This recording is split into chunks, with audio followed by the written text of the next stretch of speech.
Magandang hapon. Update muna tayo sa binabantayan natin na si Bagyong Goring or na nasa may typhoon category ngayong araw ng Sabado, 5 p.m. Ito nga yung latest nating satellite image. Itong si Typhoon Goring, huling namataan sa layong 145 kilometers east-northeast ng Tuguegarao City, Cagayan. Ito ay nagtataglay ng lakas na hangin na 155 kilometers per hour malapit sa sentro at bugso na aabot sa 190 kilometers per hour. Ito ay kumikilos sa direksyong south na may bilis na 10 kilometers per hour. Samantalang itong ating southwest monsoon o habagat, patuloy pa rin yung epekto niya dito sa area ng Central Luzon, Southern Luzon, Visayas, and also sa may Mindanao area. At maliban nga dito sa ating habagat at dito kay Typhoon Goring, meron tayong minomonitor na low pressure area. Ito ay nasa labas ng ating Philippine Area of Responsibility at huling namataan sa layong 2,140 kilometers, silangan yan ng may Central Luzon. Itong low pressure area na ito ay mababa yung tsansa na maging bagyo in the next 24 hours. Ito naman yung inaasahan natin na magiging track nitong si Typhoon Goring. So, naasahan natin after 24 hours, nandito na siya sa may 195 kilometers east-northeast yan ng Kasiguran, Aurora. Then, after 48 hours sa August 28, Monday, 355 kilometers, silangan ng Tuguegarao City sa may Cagayan.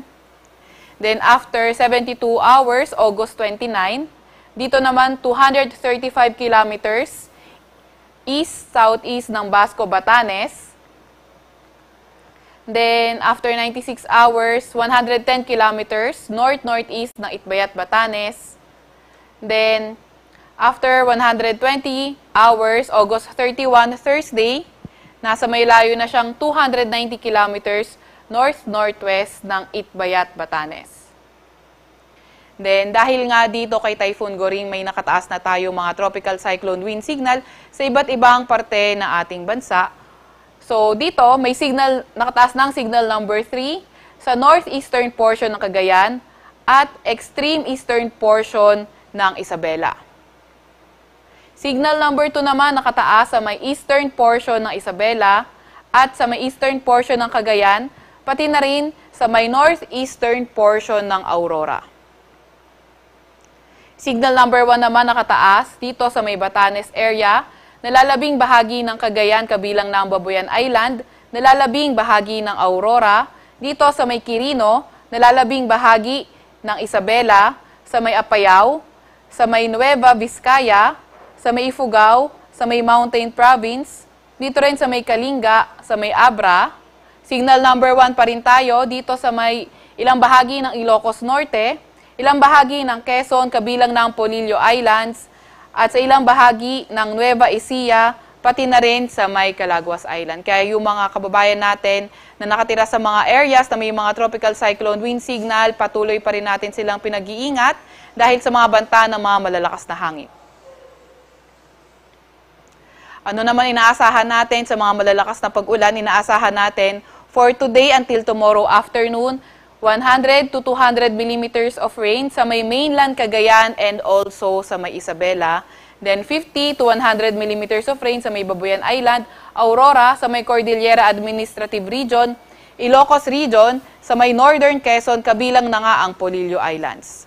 For tomorrow naman, hanggang Monday afternoon, 100 to 200 millimeters of rain, inaasahan natin sa may eastern portion ng mainland Cagayan, pati na rin sa may Isabela, and 500 to 100 millimeters of rain sa may Babuyan Island, nalalabing bahagi ng mainland Cagayan sa may Isabela, sa may Cordillera Administrative Region, sa may Ilocos Region, sa may Aurora, at ang Northern Quezon, kabilang na ang Polillo Island. Kaya ating mga kababayan na nung mga nakaraang araw pa inuulan, pinag-iingat pa rin natin sa banta ng mga pagbaha, pati na rin pagguho ng lupa.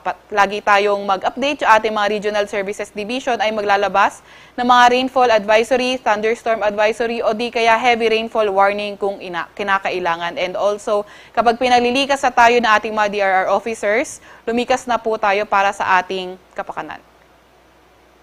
Ano naman natin inaasahan sa mga malalakas na hangin? So, eto ngang si binabantayan nating si Typhoon Goring ay inaasahan nating ma-enhance niya o mapapalakas sa ating habagat o southwest monsoon at ito ay magdadala ng mga pabugso-bugsong malalakas na hangin for today sa may Bataan, sa Metro Manila, Calabarzon, Bicol Region at malaking bahagi ng Mimaropa. For tomorrow naman sa may Bataan, Metro Manila, Calabarzon sa may Mimaropa, Bicol Region sa may Visayas, sa may Dinagat Island, pati na rin sa may Camiguin. On Monday sa may Bataan, sa Metro Manila, Calabarzon sa may Mimaropa, sa may Bicol Region, Visayas, Dinagat Island, Camiguin at malaking bahagi ng Zamboanga Peninsula.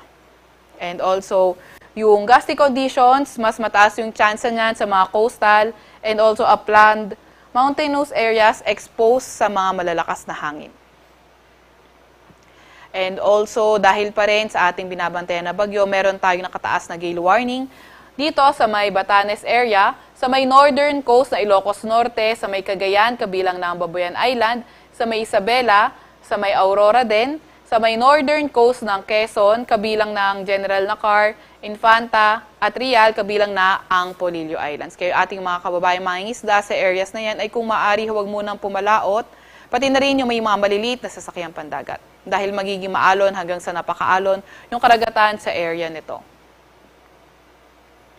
Also, ano bang inaasahan natin sa magiging track nitong si Goring? So, inaasahan natin in the next 24 hours, ang direction niya generally southward o di kaya naman southeastward.